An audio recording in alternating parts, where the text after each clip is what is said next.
Preview.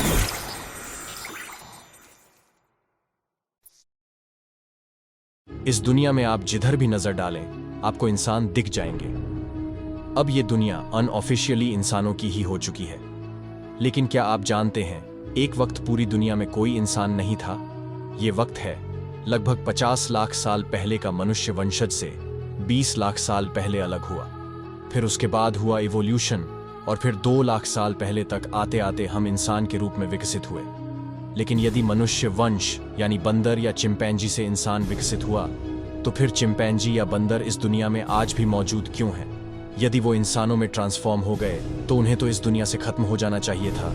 या फिर कहीं ऐसा तो नहीं कि एक दिन चिंपैंजी फिर इंसान बन जाएंगे?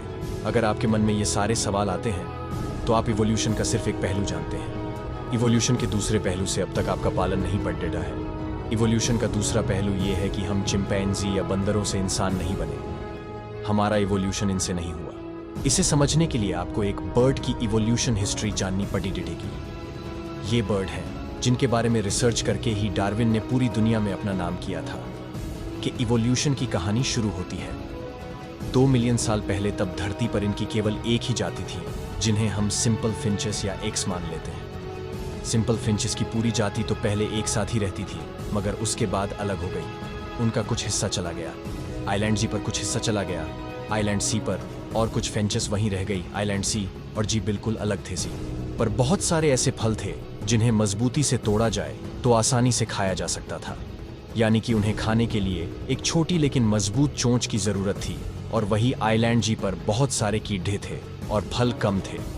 उन कीड़ों को खाने के लिए लंबी लेकिन लचीली चोंच की जरूरत थी। शुरुआत में दोनों आइलैंड पर फिंचेस के लिए बहुत मुश्किल हुई क्योंकि उनकी चोट छोटी थी और कमजोर थी, जो कि उन आइलैंड के लिए सूटेबल नहीं थी।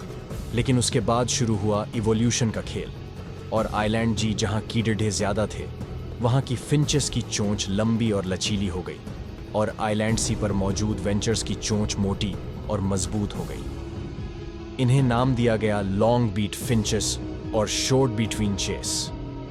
लेकिन इस दौरान जब ये इवोल्यूशन हो रहा था तब ओरिजिनल यानी कि सिंपल फिंचेस वहीं मौजूद थी जहां उन्हें छोड़ा गया था, और वहां वो अपने असल स्वरूप में मौजूद थी। यानी कि एक तरह की फिंचेस से 2 तरह की और फिंचेस आई और टोटल हो गई 3 तरह की फिंचेस। 2 नई तरह की फिंचेस को ये नहीं कहा जा सकता कि वो एक दूसरे से इन्वॉल्व हुई है।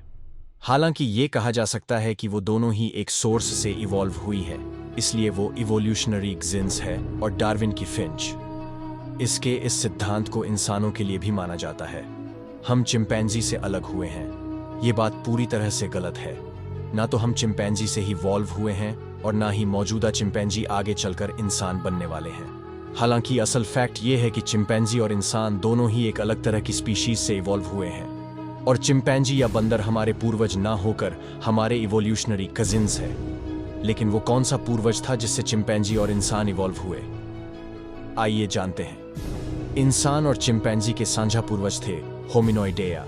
ये बिल्कुल ही झुके रहते थे और आज की चिंपैंजी और बंदरों के बीच के जानवर जैसे दिखते थे। हालांकि असल में हम कैसे दिखते थे ये पूरी तरह ड्राइव नहीं किया जा सका है। होमिनोइडा हमारी सुपर फैमिली की शुरुआत है और उन्हें इंसानों का ग्रेट ग्रेट ग्रैंडफादर कहा जा सकता है। यानी कि दादा के भी दादा से निकली 2 नस्लें हो मेरी डैड। और माना जाता है कि सबसे पहला डिवीजन नाक के आधार पर हुआ था। हमारी यानी कि होमिनिड आई की नाक की बनावट बिल्कुल अलग थी। हमारी नाक के इस तरह से बनी थी कि धूल वगैरह को भी रोका जा सके। बेटी डी अलग थे, उनकी नाकों की संरचना अलग थी। नीति को माना जाता है होमिनिडी से निकले हो मिनी 9 और फोन जीन हो। मिनी हमारे ग्रैंडफादर थे और कॉन जी नए बने। आगे चलकर पॉनगो ऑनगो एक तरह की ब्राइट एड्स है और पेड़ पर चढ़ने में माहिर होते हैं। आपने इन्हें कई फिल्मों में देखा होगा। हमारे ग्रैंडफादर हो मिनट एक बड्ढे लंगूर की तरह नजर आते थे और उनके शरीर पर लंबे लंबे बाल हुआ करते थे। यहीं से इवोल्यूशन की शुरुआत हुई थी और न ही मैदानों में भटकना शुरू किया था, जो कि इंसानों के निर्माण का कारण बना। जो होमीना इन मैदानों में नहीं दौड़ रहे थे, वो गौरीलिनी बने। गौरीलिनी से निकले हैं गोरिल्ला। इधर होमिनिना ये जंगलों से निकलकर मैदान की तरफ भागे। वो 2 पैरों पर चलने लगे और उनके शरीर के काफी बाल भी कम हो गए। ये बने हो माई होमिन यानी कि होमो सैपियंस के फादर। होम 9 के 2 बंटवारे हुए, एक हैं हम यानी कि होमो सेपियंस और दूसरे हैं पैन जिसे आज के वनमानुष की 2 वर्तमान प्रजातियां के नाम से भी जाना जाता है। चिंपैंजी और बोनोबो, जो जीन्स वंश के ही एप्स हैं, ये भी 2 पैरों पर चल सकते हैं और उनके शरीर पर बाल भी सामान्य बंदरों से कम होते हैं और यह माना जाता है कि उनका दिमाग भी काफ़ी तेज़ होता है। तो उसको देखा आपने कि कैसे अलग अलग बंटवारे के कारण इंडिया बदलते बदलते अंत में गोरिल्ला, चिंपैंजी और इंसान बने। इसी कारण से अगर बंदरों की तुलना में चिंपैंजी या गोरिल्ला को इंसान से मिलाया जाए तो वो ज़्यादा फैमिलियर नज़र आते हैं।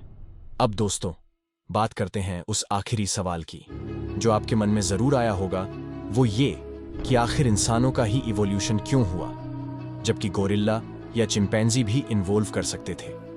या अगर हम गोरिल्ला या चिंपैंजी को छोड़कर पूरी सुपर फैमिली की बात करें तो कोई भी इवॉल्व कर सकता था, लेकिन किया क्यों नहीं और इंसान ही क्यों? इसका जवाब जानने के लिए हमें की तरफ एक बार फिर लौटना होगा। चीज़ में इवॉल्व किया क्योंकि अगर वो इवॉल्व नहीं करती तो शायद उन्हें भूखे मर जाना पड़ता और उनमें से अधिकांश के साथ यही हुआ भी होगा। रियाना, जो वॉशिंगटन डीसी में रिवॉल्यूशन के ऊपर स्टडी कर रही है, बताती है कि कोई भी स्पीशीज तब इवॉल्व करती है जब उन्हें इवोल्यूशन की ज़रूरत महसूस होती है। चिंपैंजी या गोरिल्ला इसलिए इवॉल्व नहीं कर पाए क्योंकि उन्हें कभी इवोल्यूशन की ज़रूरत महसूस ही नहीं हुई। इंसानों की स्थिति इससे बिल्कुल अलग थी। इंसानों के रिवॉल्यूशन की शुरुआत होती है अफ्रीका से। उन्होंने इन्वॉल्व करना शुरू किया क्योंकि वे मैदानों पर बहुत ज़्यादा वक्त बिता रहे थे। वहीं उस वक्त हमारे रिवॉल्यूशनरी कजिन्स यानी कि गोरिल्ला और चिंपैंजी जंगलों में आराम की ज़िंदगी जी रहे थे। इंसानों को मैदान में खींच कर लाई थी। उनकी भूख मैदान में आने के बाद वो 2 पैरों पर चलने लगे। हालांकि वो तब भी शाकाहारी ही थे और चिंपैंजी और गोरिल्ला से सिर्फ इसलिए आगे थे क्योंकि वो चल सकते थे।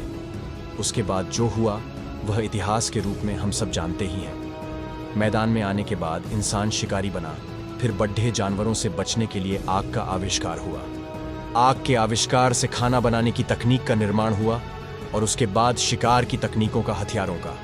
फिर आगे चलकर खेती के बाद पहिया आया और पहिया इवॉल्व होते होते कार बन चुका है और जंगलों से निकला हुआ हो। मीना इन आज होम CPS बन चुका है। तो दोस्तों, आज के एपिसोड में बस इतना ही। वीडियो अच्छा लगा हो तो प्लीज़ लाइक करें और चैनल को सब्सक्राइब करने के साथ साथ नोटिफिकेशन बिल को भी ऑन कर लें। और यदि आप इस चैनल पर नए हैं तो आप हमारे चैनल के बाकी वीडियोस भी ज़रूर विजिट करें। फिर मिलेंगे एक नए एपिसोड में, तब तक के लिए दीजिए इजाज़त। नमस्कार।